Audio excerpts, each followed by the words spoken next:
Won't take up too much of your time, but this is my dad, Marty Broadwell. He's actually never spoken here.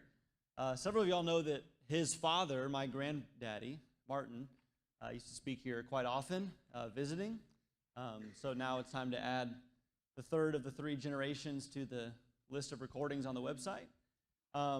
It seems like around here, y'all are familiar with my dad, but I feel like I'm regularly clarifying that my dad's not a preacher.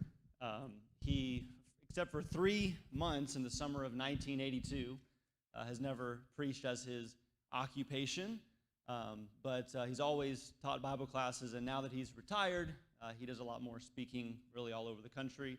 He's in town for the Bible camp that I run, and he's teaching it that next week, as he did last year. And this is actually a result of the material that he did at one of the Bible camps last year, and that he'll be teaching for us at Shield this year. So let's say a prayer, and then I'll hand the rest of the time over to Dad. Dear God, we love you so much. We're thankful for your word and the wisdom that it provides us. We're thankful for Jesus, the wisdom of God made flesh. We're thankful for the church, the body of Christ, with whom we can gather and encourage one another and uplift one another. We pray that you would bless our time together tonight, that we would have open minds and open hearts to see what your word has to say, and that we would put it into practice to shine your light in this world to your glory. In Jesus we pray. Amen.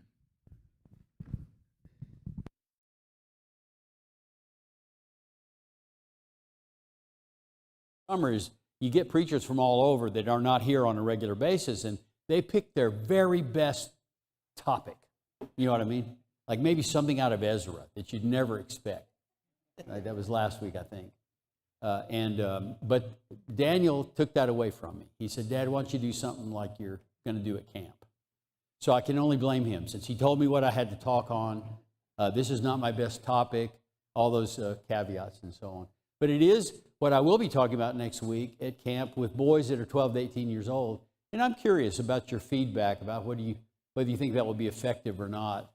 In helping them lean into, if you can look at the subtitle up there in black, lean into the autonomy that adolescents crave. Y'all know what I mean by that? Do you agree with that?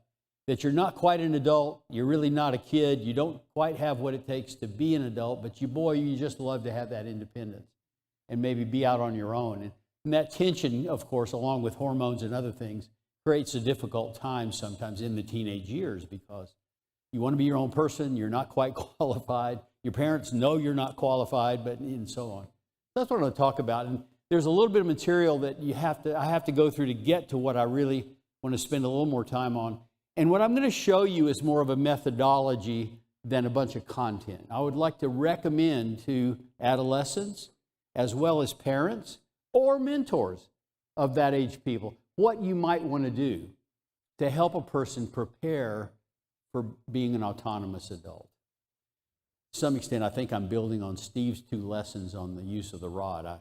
I listened to those. And by the way, I try to praise these guys every time I'm in town, because I followed the sermons here. And in some ways, I get to know the church and what y'all are doing very well. I feel like I participate here more than you would know, and maybe a lot more than others who maybe visit from time to time. In the book of Proverbs, what is wisdom? This is an open question. And I'll allocate 60 seconds or 3 answers, whichever is faster. What is wisdom? Short answers. What is it? Okay, it's based on the Word of God, right? That's the beginning of wisdom, for sure. What else? What's that? Smart living, okay. I might say good decisions or something, okay? Good. Applied knowledge. Very, very frequently given answer. What else? A fear of the Lord is very similar to a faith in God or the Word of God. Yes. What else?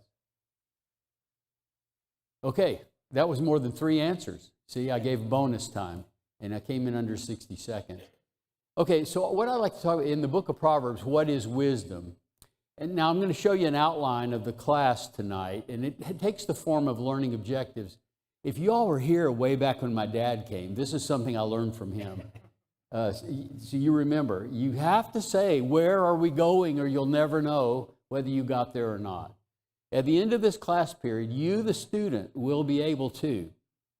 And whatever I say next, if you don't achieve that, guess who's at fault?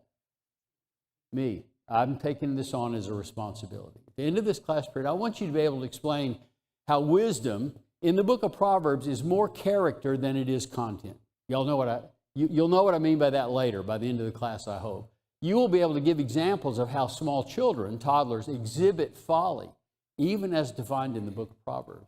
You'll be able to explain what driving out folly means and how it's a guideline for applying the rod, using Steve's term, and discipline of any kind to small children.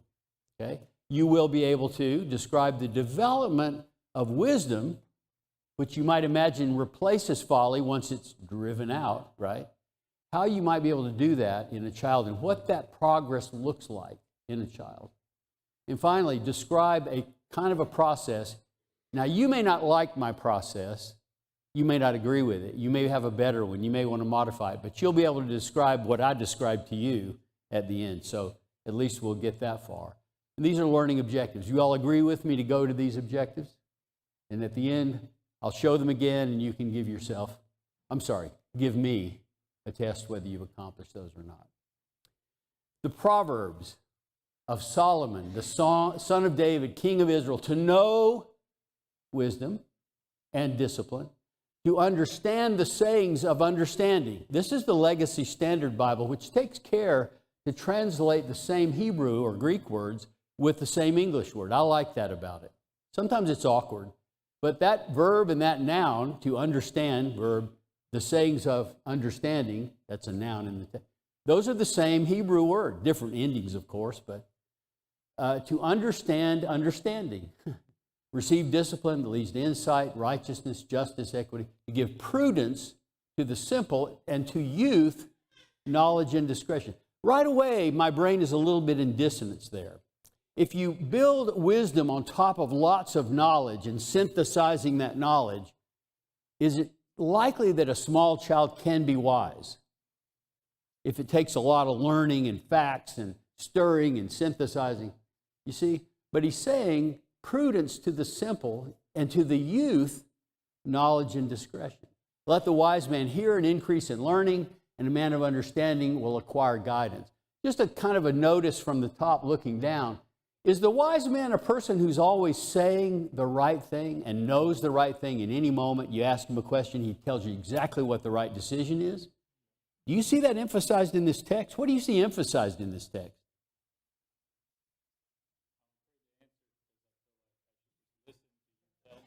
Well done. That's right. I never thought about that, the self-defeating nature of that question.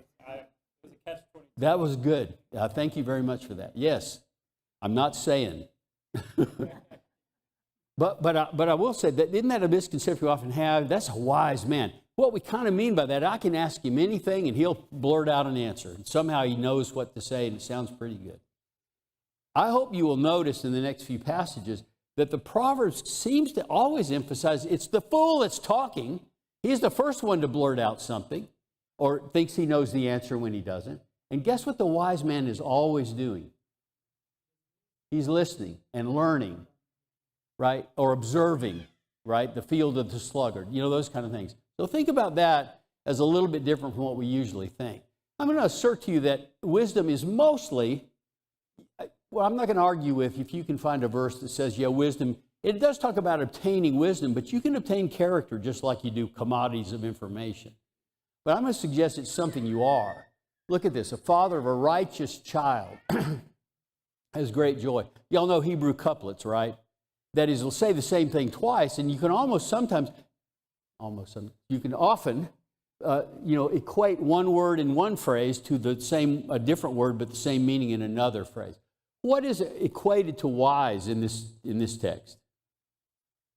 Righteous. Isn't that interesting? A righteous child, another interesting point. And a wise son, suggesting this proverb is about a fairly young person. And yet they're righteous, and yet they're wise. And if we think, well, I've got to learn a lot and put all my life experiences together and stack them up over the years before I can learn to be wise, then that kind of rules out kids from ever being wise, doesn't it? I mean, in theory, they just haven't lived that long. Here's another one. Let the wise, and notice again, what's the wise man doing in this proverb? Saying wise things? No. And add to their learning, and let the discerning get guidance. Again, an acquiring of things is maybe the idea of what wisdom is. A learner. The heart of the discerning acquires knowledge. The ears of the wise seek it out. Now here's something kind of beyond. Not the wise man is not always just listening. He's actually inquiring, experimenting, seeking. Right? There's a curiosity, a zeal about information that the wise man has. Doesn't have it all yet. In fact, maybe he never gets it all. But he never stops listening and learning. And children then can be wise. I'm going to skip for time over all of these and just look at this one verse from Ecclesiastes. But you can see a lot of the same themes in all of these. Heeding a father's instruction. Better a poor but wise youth. Interesting. A youth is wise. Why? Yes, you see the difference there? And he's wiser than a king who, by the way, probably had a formal education and has lived a long time and has seen a lot of things in his life, right? And he's been around the block a few times, and he wasn't born yesterday, and all the stuff people say about kind of pragmatic wisdom. But what's wrong with that king that keeps him from being as wise as that young, poor, implicit, and uneducated youth? He doesn't listen to advice. Do you don't think his head's full of knowledge? Well, probably is. But he won't listen to anyone, even though it's to his own harm. I'm going to suggest that folly in the Proverbs has various dimensions, and I don't have a good word other than dimension, so just live with that for a while. And I'm going to show you in a minute that it's the relationship of the person to something. I'll show you what those are in just a minute. But I'm going to give a quiz. You have to learn all these by the end of the class period. Right? Just a joke. But anyway, you can see some of those. Disobedient, rejects correction. And you can probably think of Proverbs that say almost exactly these things. And I'll show you a good many of those. Closed-minded, self-centered, no emotional control. He's lazy. He's attracted to sin, and he is unspiritual. Fool says in his heart, there's no God, for example. So those are the dimensions. I want to talk about each one of those. But I want you to be thinking about two things as I do. One is, do these ever get expressed in small children, toddlers, when discipline needs to begin, right? From maybe 9 to 12 months until some later age, later for some than others, of course, but notice that. And then the second is, as a young adult becomes an adult, what do they look like? In a maturing adult, spiritually minded adult, what do they look like? These are the dimensions of folly. I'm going to stick with that, A through H, okay? There's A through H. And notice that they are, each of those attributes, they're an interaction with something in the world. I come into the world as a human with free will, with God-given ability to observe, learn, remember, make choices and so on. I come into the world and I face a law, right? What's the fool's reaction to law? He rejects it. Does he? Yeah, he's hostile. I mean, he doesn't even like it. There's animosity from the very beginning, right? And of course he doesn't obey, but he turns a deaf ear. There's even, I think it's chapter 10, verse 8, where it almost sounds like he's going, the Hebrew word has a sense of just chattering. So why? Because he doesn't listen to these restrictions, right? Romans says he can't understand it and he can't obey it. Yes. They became fools in Romans 1, yeah. So how about correction and reproof? I'm giving you the answers. How does a fool feel about correction? Where you did something wrong in life and you get arrested. Or you make a mistake, somebody calls you out, right? How does a fool feel about being corrected and reproved? Hates it. It's almost the same thing as giving me a law, a restriction I don't like, right? So yes, he rejects it, he disregards, he hates it, he makes it angry. I've just put one or two verses. I'll show you that if you're interested, I'll give you the whole book and everything. It has a whole lot of proverbs about each of these. I'm just trying to summarize these as a foundation for what I'm trying to get to. Knowledge and understanding, he hates it. He doesn't want to learn. In fact, the reason he doesn't want to learn is why? He already knows it all. Exactly right. It's superior knowledge. He's got it figured out. Don't be telling me I've already got that figured out. And he delights in telling you, by the way. in talking about what he already knows. And what about care for others? How big is the fool's world? How big? It's all about him. It's this big. I can see this far. It's about me. And so anything else in the world, a needy person. In fact, the Proverbs almost suggest that if he sees a needy person, there's a disdain, a mocking that he would have for a person that's poor or disadvantaged, and to make their situation even worse. That's what a fool would be. And then emotions. What about a fool's emotions? Of course, anger is emphasized in Proverbs, but we could think of other emotions, like I get discouraged and down, or, you know what I mean, I feel extra lonely, or I get anxious, or I get whatever. But think about emotions. What's the fool's... Oh, there it is. Came up. I'm sorry. Are y'all doing this and bringing them up early, so speeding me up? Okay. Well, I probably need to be sped up, but... The emotion doesn't... A fool doesn't control his emotions, right? They control him. And, well, I'm going to say more about emotion, but there's an idea. How about hard work? He's right there. First one on the job. Thinks of hard things to do. Plans them out. Thinks about... No. In the Proverbs, what's the fool's relationship to hard work or accomplishment or diligence? He doesn't do it in the harvest when he should, right? He makes excuses like lions in the street and things like that. He doesn't finish. He puts his hand to the dish and doesn't bring it to his mouth. Y'all know these Proverbs. I hope you do. But the idea is that if it's hard, if there's a potential excuse, if there's something that discouraged me, a problem that I can't quite figure out how to solve, I'm done. I'm out, right? That's his relationship to hard work. And evil and sin, he hates turning from evil. And of course, he says in his heart, there's no God. I don't think that's a statement of atheism. I think that's a statement of I don't really care what God thinks. And I don't think anything bad's going to happen to me if I disobey him. I think that's more the idea of that. Okay, but let's wash our ears out. What about a wiser man? A wiser man. What's his relationship to law? He will obey it. And it may be that he obeys it because of the authority behind it and not because it makes sense to him, right? I don't like to obey rules that I don't understand in this giant, world that I live in of just me. No. Okay, correction, reproof. What's the wise man's thought, attitude toward that? He listens, right? He changes as well. Y'all get the point here? I don't think I need to keep going through these. We can go through these knowledge and understanding. He collects it. He stores it. He likes learning because it helps him know more about himself and God's creation and other things in life, including the mistakes others have made would be part of that. Pardon? And he learns from Absolutely. Probably the deepest lessons, especially if he has a friend who corrects him, right? Generosity. He looks at others. He has emotional reactions of pity that motivates him to help other people that are there. And he's gracious toward them. His own emotions are controlled. I think one of the Proverbs describes a man who doesn't control his emotions being a city without any walls. He's just going to get run over by life.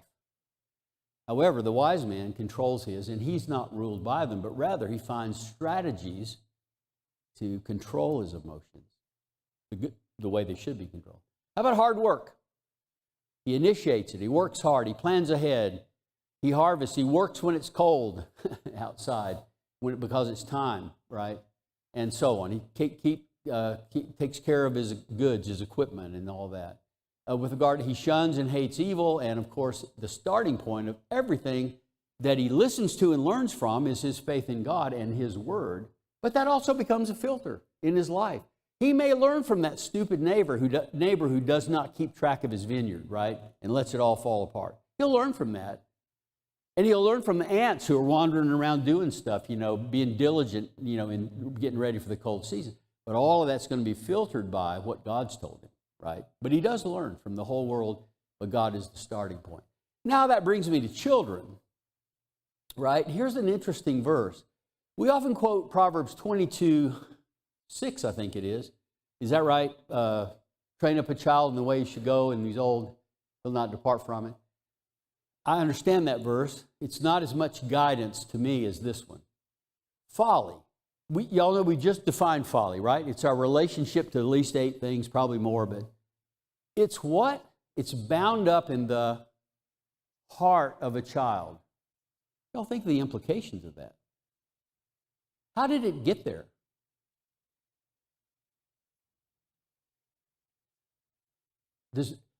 Holman, Christian Standard, says foolishness, not folly, foolishness is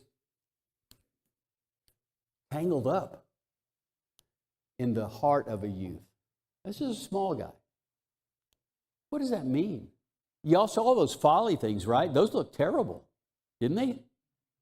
You mean a child has that in his heart? Well, it almost implies it's there without being taught. In fact, what's the teaching going to do, you hope? Yeah. Okay, that's what we've got to do. Sorry, but you can kind of see where we're going. We can compare it to this. The rod and reproof give wisdom. The implication is it's not there to start with, right? That character that we're looking for. And so what you have is some kind of open heart surgery to untangle this folly that I think the implication is naturally there. Now, I'm not talking about total depravity here, but I am talking about living in a fallen world where a child has some particular attributes God gives them, which if left alone, what happens? In fact, read that last part of that last verse there.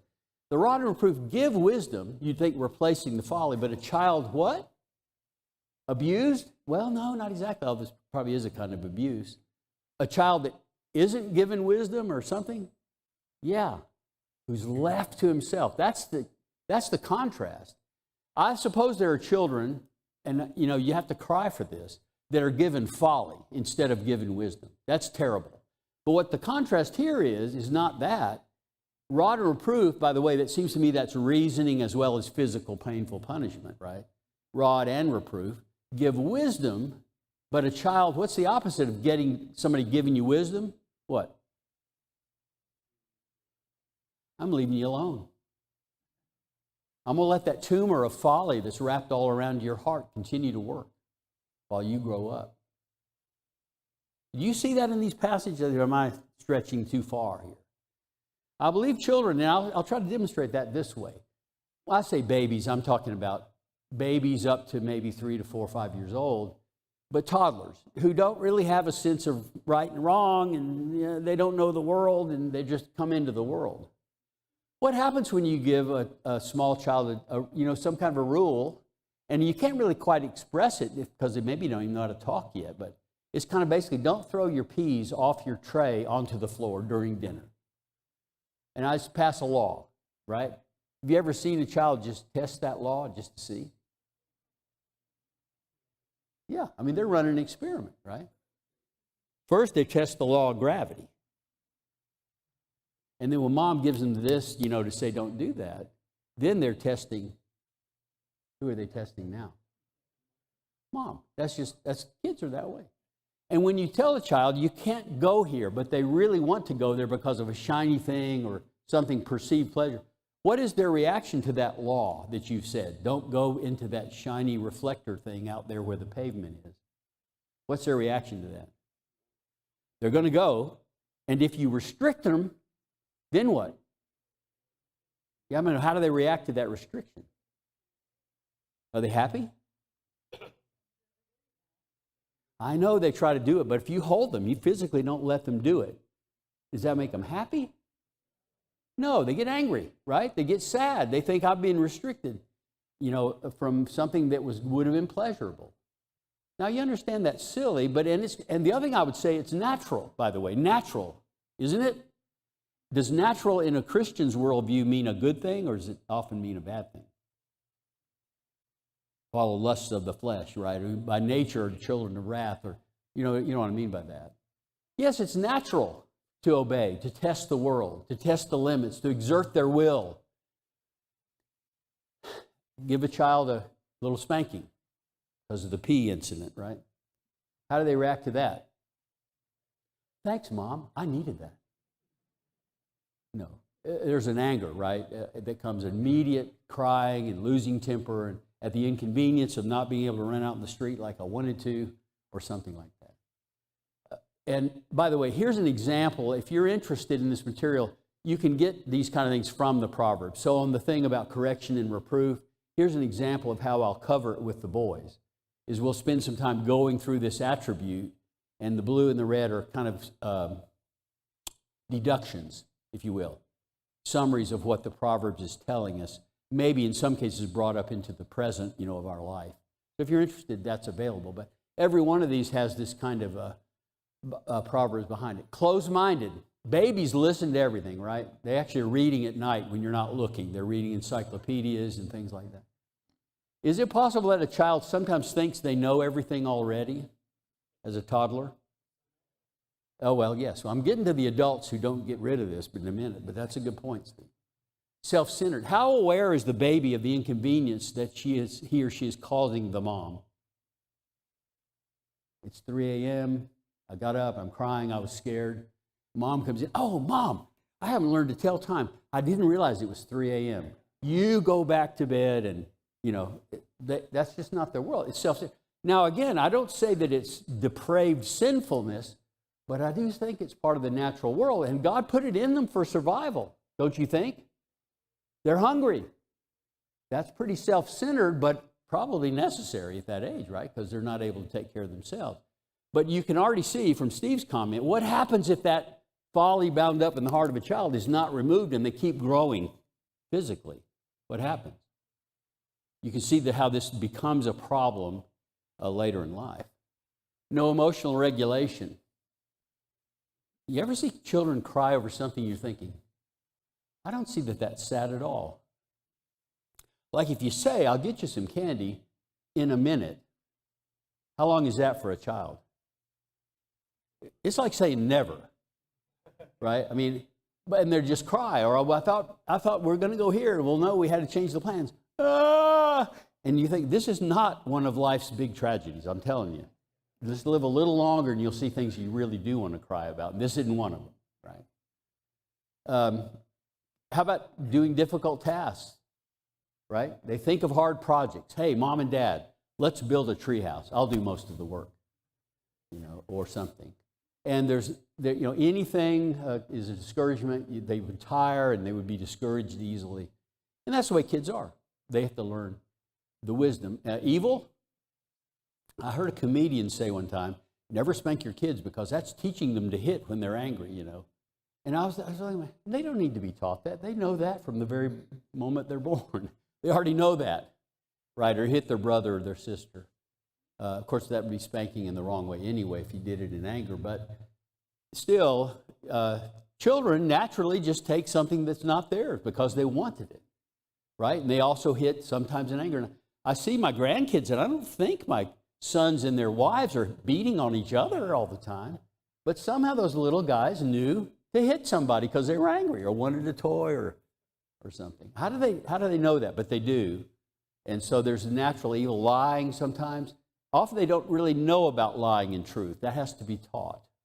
And they may be lying thinking this will be avoid punishment, or I don't want to displease mommy, or some other motive, but they don't quite understand about that and different kinds of immorality.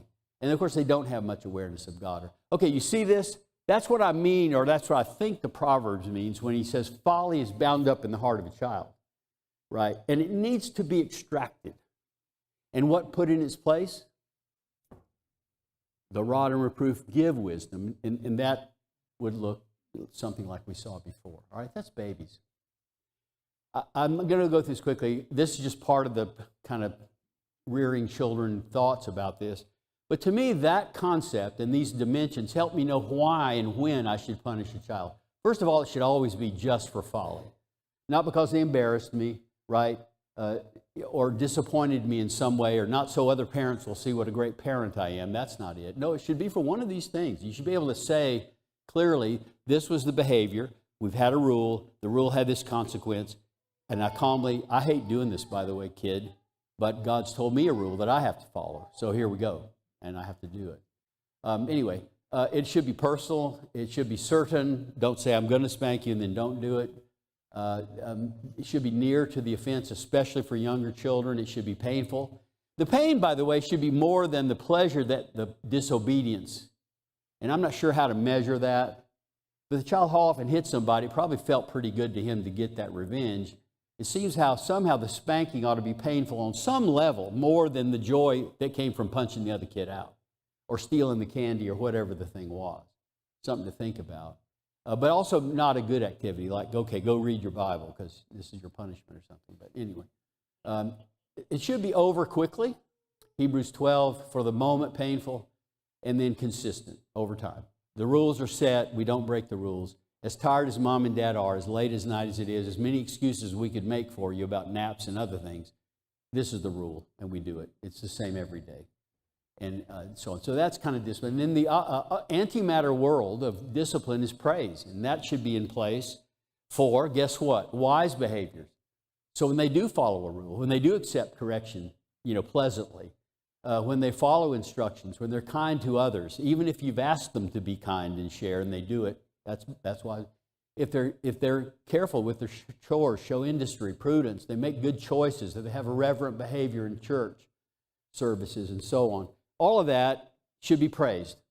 We don't do that enough. In fact, maybe should do twice as much of that as the other, right? We just don't do it. One big difference is, of course, punishment should be over quickly, but praise should be extended and celebrated. Put stickers on the refrigerator and so on. All right, do you kind of see how this definition of folly is a little bit helpful in thinking about younger children and how to discipline them as we're driving out folly, if you picture that? Now I want to think about a child that grows up and gets older. Because we're trying to put something in place of that folly that's driven out. And we almost have a picture now of what we ought to be putting in with regard to these dimensions. Let's think about a late teenager, maybe heading toward college age. What do we want to see in them by that time that's the opposite of folly? So here's folly. Disobedient to rules. What would we like to see in this adolescent? Even rules that don't make sense to them at the moment. You hear that? They're willing to submit to rules, right? Pleasantly, let's say. That's kind of the right answer, but it's not really the full answer. You know what I would really like to see in some kid that's about to leave home for college, be on his own?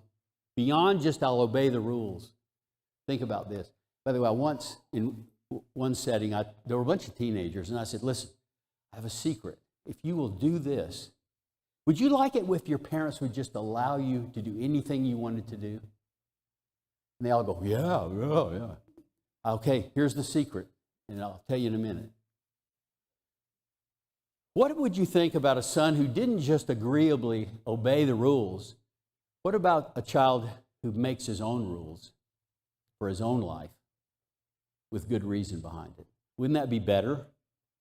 Because he's about to be on his own, right? Is that a useful thing in life, to regulate your own behavior and make your own laws about your behavior and what you're willing to do and not do? So think about that. Compliant with the rules, for sure, but also sets his own boundaries. That's the thought I'm trying to get to with demonstrated wisdom, by the way. So rejecting correction and reproof, what's the opposite of that on the surface? What's the opposite?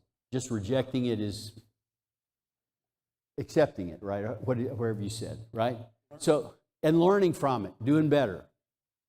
Could we go further than that in demonstrating a wisdom that comes from the heart? Somebody calls me out from the external world. I say, yep, thanks for that. I'll try to do better. What about somebody who seeks correction? What about that? You see how that stretches it even further?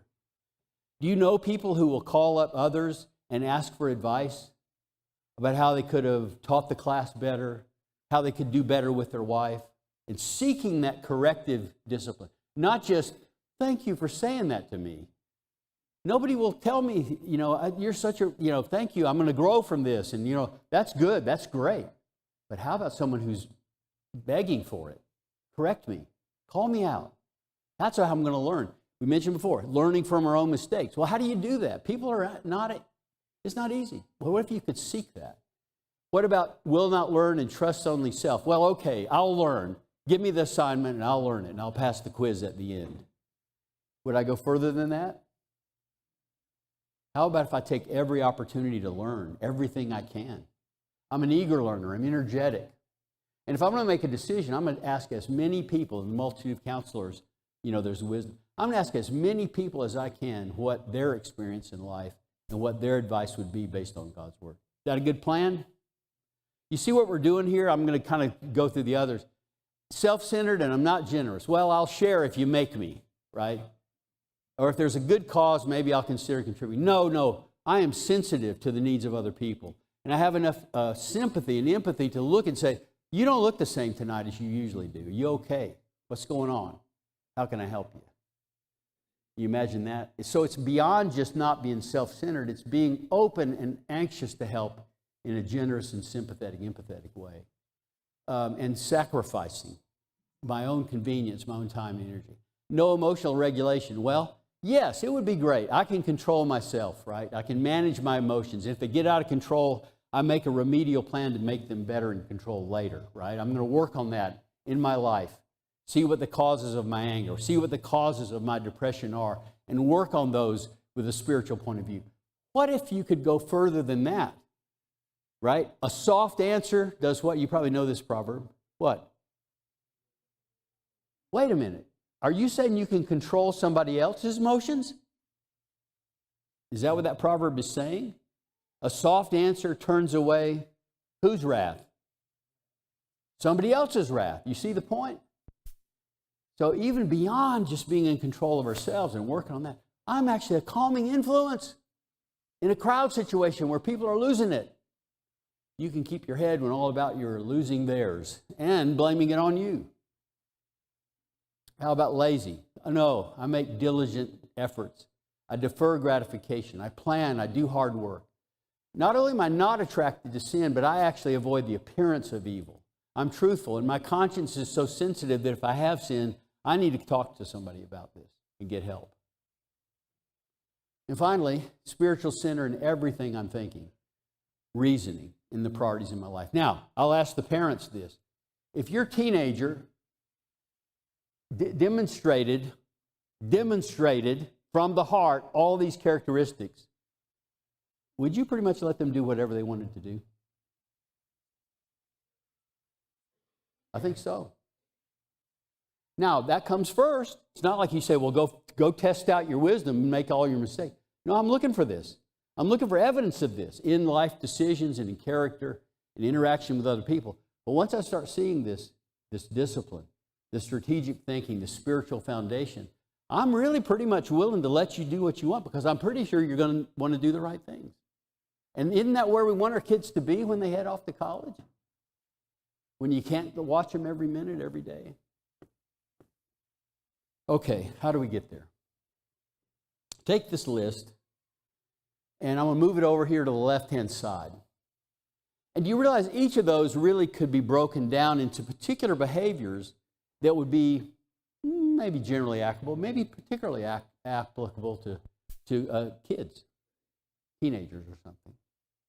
And so, for example, if I said, are you compliant to rules and you set your own boundaries? Well, I would look at the child's life, and this is the place where I think they get involved. I ask you to fill this survey out, not the parent for you, right?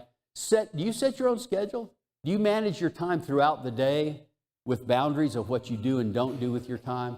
Do you comply with rules even when they seem silly sometimes? Do you perform your assigned duties willingly and without reminders? Do you set your own activity and behavior limits? Where you go, who you talk to, what you talk about, what you look at online. Do you do that yourself with some protections in place that you initiated and set your own boundaries with a higher level strategic, that is, my life will be better. I'm looking forward to being married one day. I need to develop these skills. You see that. You see what's happening there. And now I think at some point you can begin to say to this child who's had maybe a folly driven out, here's what we're aiming for. This is the behavior we want. And here's some specific examples of one of the aspects of demonstrated wisdom. Do you gracefully accept and you're grateful for negative feedback on something? Do you accept your own mistakes and you seek remedies? You develop avoidance strategies. I'll never do that again, and here's how I'm going to make sure I don't ever do that again. You see what I'm saying here? You could ask that of the child and collaborate with them in this development. I'm going to skip all these. Y'all get the idea. Unless you have a particular curiosity, there's something for all of these things. So what I'm trying to do is get from this folly state into the wisdom state. And there's the child. And you have to drive folly out, so we're going to draw this picture. So what happens is in this very small toddler, maybe hasn't even developed a kind of a spiritual awareness or consciousness of guilt, and we call it the age of accountability. Before that, whatever that means, I'm trying to get them from that state to this state that we just described, where they're demonstrating wisdom from their own heart. And I think there's a middle phase before we get to the demonstrated wisdom, and that is something called awakening wisdom. It occurred to me raising the kids that there are things they need to know how to do. They're not exactly right or wrong, but I have to put them in the realm of folly or not, because I have to say, you know, if you're not polite at the table, or I want you to learn to greet an older person. My favorite boys are not back there. I wanted to shake their hands and show you. But when I come in there and I shake their hand, they stand up straight, they look me right in the eye, and they hold my hand really firmly. I don't know if I taught them that or they just knew it already. But it's something we do every time. Is that a matter of right and wrong?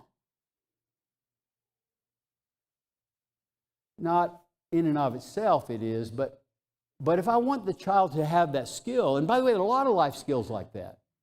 How do you detect someone's discouraged or not, right? How is it that you can be more generous and spiritually minded? Skills that they'll need, they don't start off as right or wrong, but the kids need to be taught them. And so what we've, in our family, called is moving into the realm of folly, right? So I suppose it's not immoral to spit out your food at the table if you don't like something. But if you don't want your child to learn to do that all the time, you make a rule. And the rule then becomes a matter of obedience or disobedience, and it falls under the category of interaction with laws and regulations. See that? So I've taken a behavior, which is just inherently a natural, here it is again, behavior, and I moved it into the realm of folly by saying, here's our new rule, right? And this will be good for you to learn this skill of greeting people, of talking to other people, of doing hard work, taking on a hard task, solving problems on your own, managing your own personal schedule, all those kind of things. They don't know that naturally. It's not necessarily sin, but it's folly if it grows up and becomes an adult. And so awakening wisdom is when you actually begin the instruction of wise living. How do you work hard? How does it look? What does it look like when you're unselfish and you're kind, right? Those kind of things. How do you limit your own behavior for your own benefit? And so then that becomes demonstrated wisdom. So the learning process, I'll skip over it. You can see folly is bound up where in a child?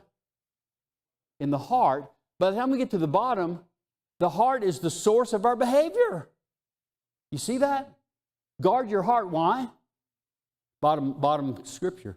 Everything flows from it. I'm trying to change the heart inside so that eventually that becomes the source of my life decisions, not some external thing where I'm driving out folly. You see how that works. So what you have, you could probably guess at this, but folly is going to be driven out in the first few years of life. You hope. You hope. And that shape's different. I'm sure all your children, have this to the left, but anyway. And then the awakening wisdom, where you're trying to put that in, probably is in this middle section of life, right? And you hope, you lose the opportunity when they leave home, right? But you hope that kind of becomes less of an effort. But it's a better effort when they're in those early, adolescent teen years where they're learning the life skills they need.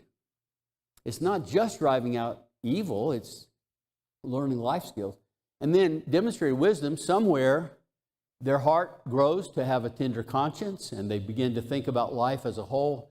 And you hope that grows throughout all of life. And it looks like the wisdom, that's always learning and always listening. Does that make sense? A kind of a model of that. And I just want to, just a couple more things. As the kids, if the last bell's not rung, I may be down to 30 seconds. Unfortunately, in this fallen world, this is not the path followed by a lot of people. And I think in a world that's ruled in terms of the patterns set for how to discipline children by worldly people who don't see the world as fallen and dangerous. If that's your worldview, there's nothing to drive out. It's just natural. They're like dogs. They'll figure it out, right?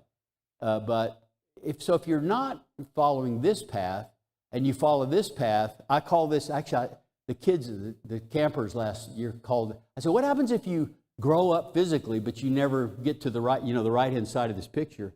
And one of the kids blurted out, it's a baby man. And I thought, yeah, that's not a bad picture. And so what you have is an adult who can't control his temper. who can't do hard things, right? Who has no sense of the spiritual values in life, who's self-centered in everything that he does, cannot be sympathetic toward others, or some degree of that. Maybe they've learned some things out of some kind of a pragmatic thing. And so that helps me understand Proverbs. I think what Proverbs is doing is comparing the baby man, right, the grown-up who never got those things driven out, with the wise man who is demonstrating those because they're now a part of his heart. And I think that's a better way to understand Proverbs. I'm going to go for maybe 15 more seconds. So here's an example: baby behavior, driving folly out. This is, for example, B, accepting correction and reproof. So you make a little progress. I can accept punishment and reproof, but I don't throw a tantrum every time, right? I'm getting better. In awakening wisdom, I begin to feel my own guilt. And even if I'm surprised by correction, my training has taught me to be logical and calm and ask questions and manage the unpleasantness and learn to state a well-formed apology. Y'all know what that is.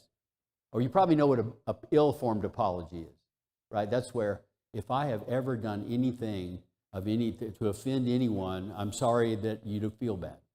You know, that kind of thing. No, a well-formed apology has a structure and so on, until demonstrated wisdom. So I've worked these out for all the dimensions of wisdom. I'll be going through them with the boys coming up this next week. And I have a procedure that I borrowed from a book, not the content necessarily, but the material, but the practice I borrowed from The Intentional Father, a guy named John Tyson wrote, where you get with the 12, 13-year-old and you say, here's where we are. This is baby behavior. Let's write down, you and me working together, what do you want to be when you're an adult with regard to following rules, accepting correction? You know what I mean? So then now they're participating in a self-assessment and a plan. Well, what are some small steps we can make? Pick one of the 8 and say, let's work on that one. You're having trouble with anger, I think. Let's work on that. What can we do? Small steps. Let's think about that. And so they become part of that process. Get through that, have a graduation exercise, and pick another one and work on that. And that's what we'll kind of end with next week. Thank you for your attention. Hope it's been useful.